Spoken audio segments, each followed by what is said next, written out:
Welcome back to the Weekly Friedman, your source for the most essential information in the default industry.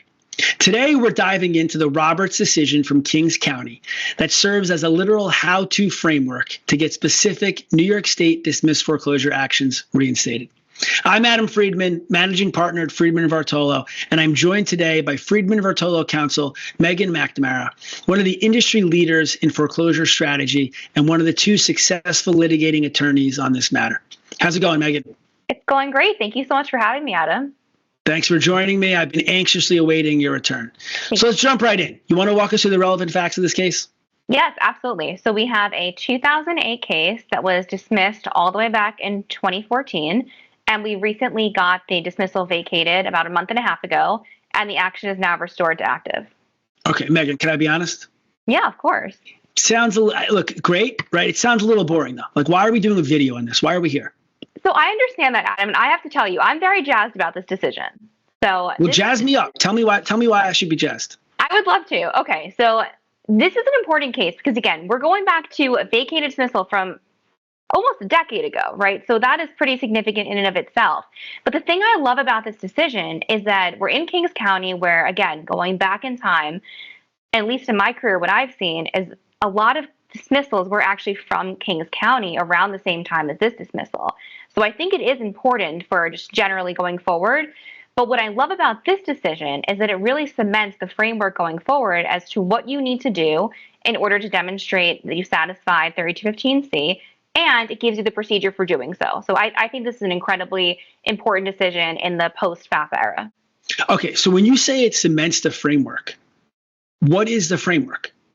So in this case, what our argument is that we actually did comply with 3215C and the dismissal was inappropriate. And how we did that was by saying we actually filed a request for judicial intervention and we filed an ex parte application within 1 year of the default.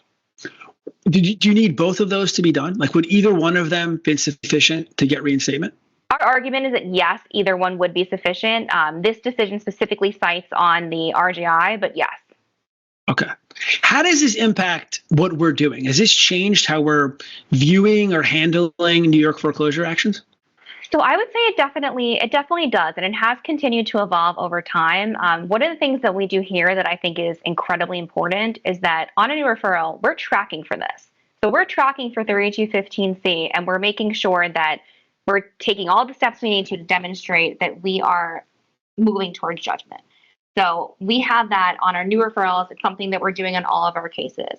In addition, when we're getting a transfer file and myself or one of our other colleagues looking at the file, we're reviewing and we're saying, okay, did we actually comply with 3215C? How did we do it? We're noting that, obviously. And if there's an issue, we're advising the client, because the worst case scenario that you could have, especially post-FAFA, is maybe you didn't comply and maybe it gets raised later on and maybe now you have a statute of limitations issue. All right, Megan, thank you. This was great. Look, I normally do a recap. I've kind of been changing my pattern a little bit. I think you're more appropriate to give a recap. You want to recap this, just the whole case, why it's important, what everyone should be paying attention to for our audience? Yeah, absolutely. I would be honored to. So in this case, to recap, I would say that this case highlights that in the post-FAFA era, there is a way forward on cases that were previously dismissed for 3215C. The Second Department has given us some really great case law as well, which our decision cites to. So I think that it is important to kind of look back, talk to your counsel, talk to us, reach out with any questions, and evaluate whether you have a prior dismissal where we can have a path forward. So I think it's really important at this point, especially post-FAFA, to do so. A fantastic recap. I literally could not have done it better myself. So I appreciate you helping out with a great recap and giving us all this information today. We'll flash Megan's email across the bottom of the screen. So if you have any questions regarding issues like this or anything similar, please reach out to her. And thanks for joining Megan and I on the Weekly Friedman, your source for the most essential information in the default industry. If you have any questions or comments, please leave them below. And looking forward to seeing you next time.